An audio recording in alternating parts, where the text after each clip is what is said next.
Nabi yang diutus setelah Nabi Nuh adalah Nabi Hud bin Abdillah bin Aush, salah satu putra Sam bin Nuh. Dia termasuk bagian dari kabilah Ad.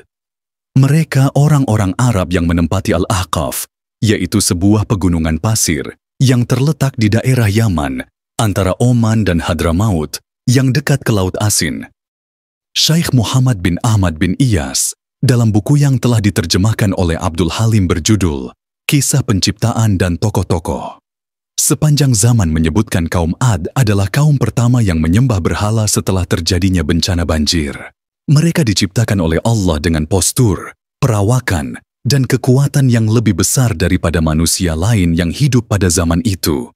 Kabilah-kabilah ini dipimpin oleh seorang raja bernama Jalijan, yang tingginya sekitar 100 siku. Oleh karena itu, ketika berdiri dia bisa menutupi matahari dari bumi, dan ketika dia meletakkan lengannya di atas sebuah gunung, dia bisa menghancurkannya dari semua sisinya. Wahab bin Munabbih mengatakan bahwa tinggi dari postur laki-laki kaum Ad adalah 100 siku, dan yang paling pendeknya seukuran 60 siku. Mereka belum mencapai dewasa kecuali setelah berumur 100 tahun. Mereka bisa mencapai umur lebih dari 400 tahun. Tidak pernah terlihat orang-orang kalangan mereka yang meninggal, dan belum pernah ditemukan jenazah. Ukuran kepala mereka kira-kira sebesar kubah yang besar. Mereka adalah kaum yang kejam dan menyembah berhala. Wahab bin Munabbih adalah salah seorang pemuka tabi'in dan ahli dalam bidang sejarah. Ia diperkirakan berasal dari Arab Selatan dan berketurunan Persia dengan memiliki pengetahuan yang mendalam tentang kitab suci dan tradisi dari Yahudi dan Nasrani, sehingga memiliki banyak riwayat kisah Israiliyat. Menurut dia, 60 orang laki-laki dari kaum Musa pernah berteduh di dalam tengkorak kepala seorang laki-laki dari kaum Amalaqah.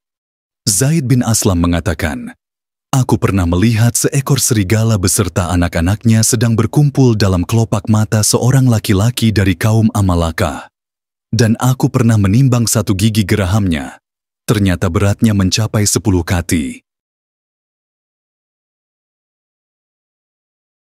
Wahab bin Munabbih mengatakan, ketika kejahatan kaum itu kian memuncak, Allah mengutus Hud. Jibril turun kepadanya dan berkata, "Sesungguhnya Allah telah mengutusmu kepada kaum Ad. Berilah mereka peringatan dan beritahukanlah mereka bahwa aku, Allah, telah memberi mereka tempo yang lama, dan mereka telah aku beri kekuatan yang belum pernah diberikan kepada siapapun sebelum mereka.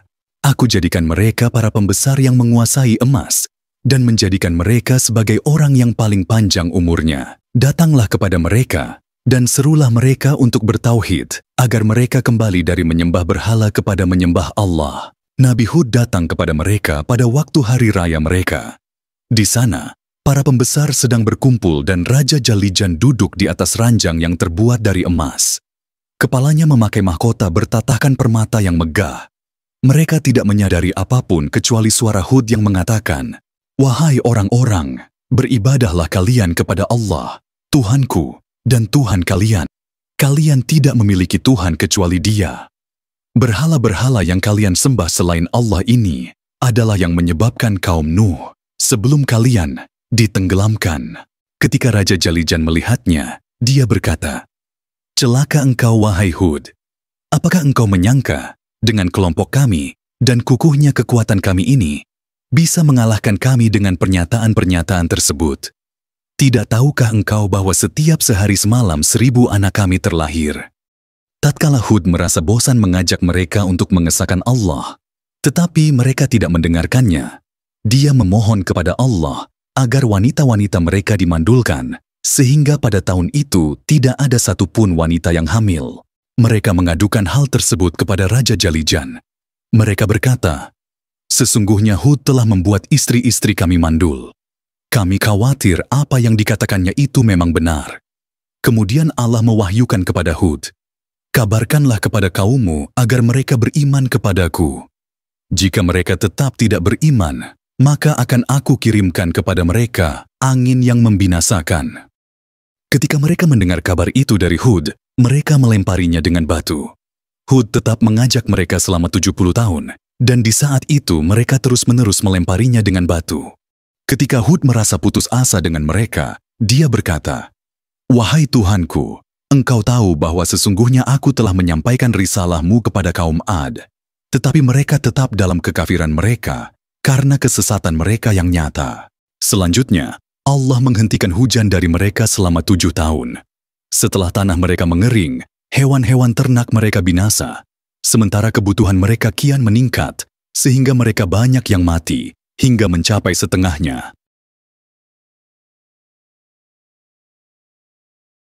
Ibnu Katsir dalam kitabnya berjudul Qasas al-Anbiya mengatakan kaum Ad sempat mengirim delegasi ke Baitul Haram untuk berdoa. Menurut Ibnu Katsir, terkait doa yang mereka panjatkan, para ulama tafsir dan ulama lainnya menukilkan sebuah riwayat yang pernah disebutkan oleh Imam Muhammad bin Ishaq bin Yashar yang mengisahkan sebagai berikut.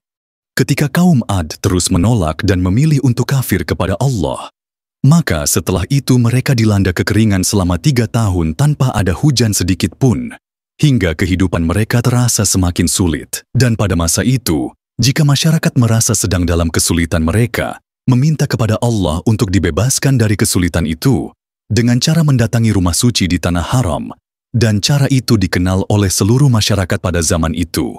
Saat itu, tanah haram ditinggali oleh Bani Amalik, yaitu keturunan dari Imlik bin Lauds bin Sam bin Nuh. Sedangkan orang yang dituakan di sana adalah seorang laki-laki yang bernama Muawiyah bin Bakar, dan kebetulan ibunda Muawiyah yang bernama Jalhadzah binti Al-Khaybari juga berasal dari kaum Ad. Kemudian, kaum Ad mengutus delegasinya yang kira-kira berjumlah 70 orang. Mereka ditugaskan untuk berdoa di tanah haram, memohon agar kaumnya segera diturunkan hujan. Lalu sesampainya delegasi itu di kota Mekkah, mereka langsung menemui Muawiyah bin Bakar dan menceritakan kondisi masyarakat mereka. Kemudian mereka meminta izin kepada Muawiyah untuk menetap di sana untuk sementara. Hanya saja, di sana mereka dihidangkan dengan minuman keras dan mendengarkan senandung nyanyian dari 2 orang penyanyi wanita yang memang disediakan oleh Muawiyah. Setelah 1 bulan mereka di sana, dan Muawiyah merasa sudah terlalu lama menjamu mereka, ia juga tidak enak hati dengan para penduduk haram lainnya. Maka ia berkeinginan agar para delegasi itu segera pulang.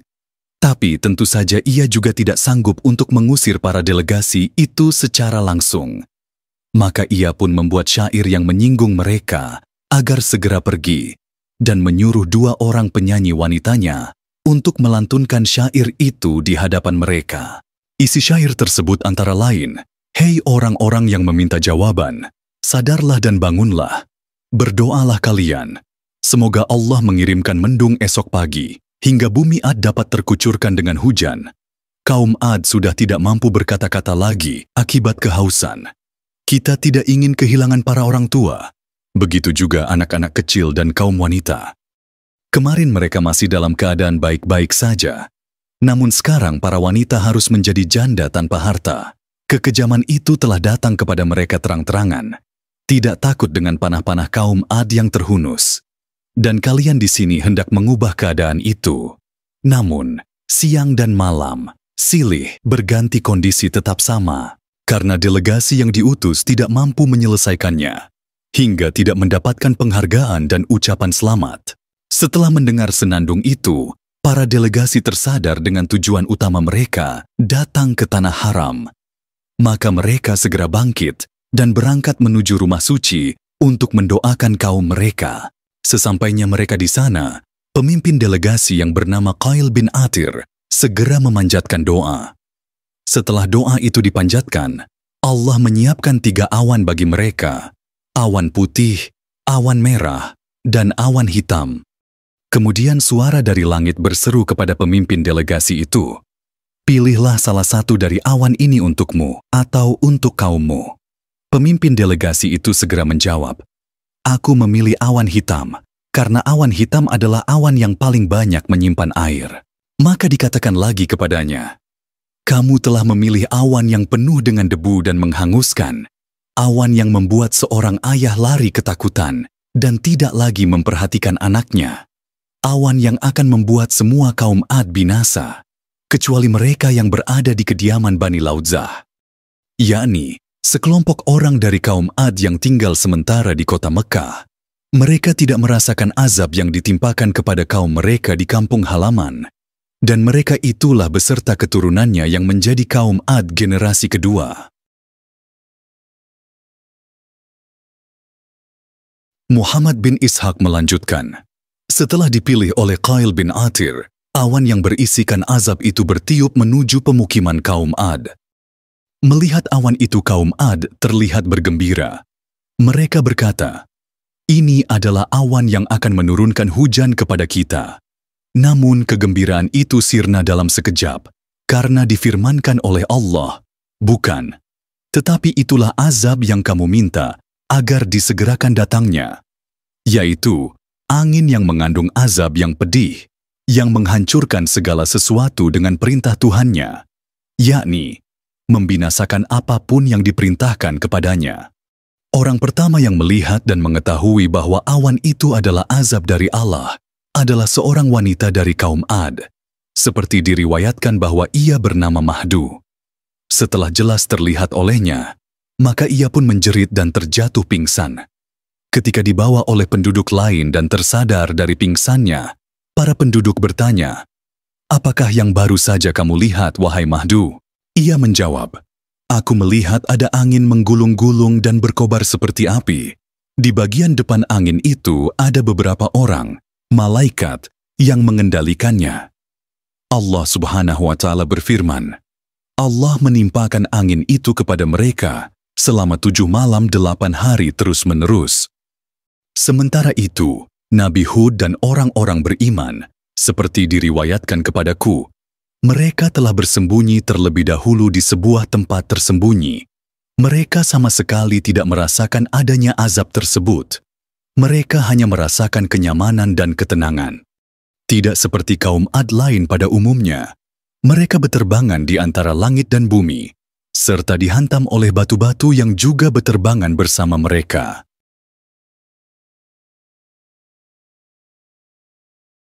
Di dalam Al-Quran, Allah menyebutkan tentang kisah pembinasaan kaum Ad tidak hanya pada satu ayat saja dan tidak hanya satu bentuk saja, karena kisah pembinasaan itu ada yang disebutkan secara global dan ada juga yang disebutkan secara terperinci.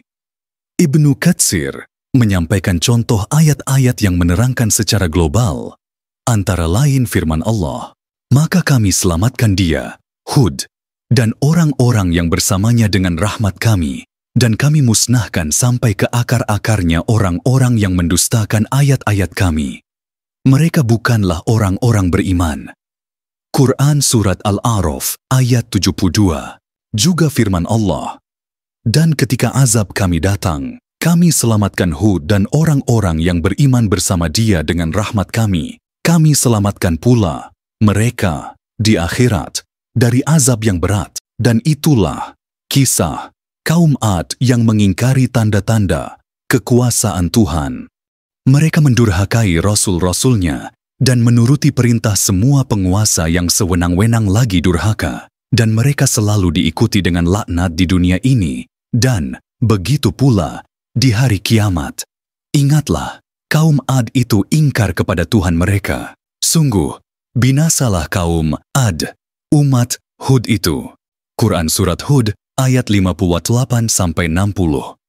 Selanjutnya firman Allah Ta'ala, "Lalu mereka benar-benar dimusnahkan oleh suara yang mengguntur, dan kami jadikan mereka seperti sampah yang dibawa banjir. Maka binasalah bagi orang-orang yang zalim." Quran Surat Al-Mu'minun ayat 41.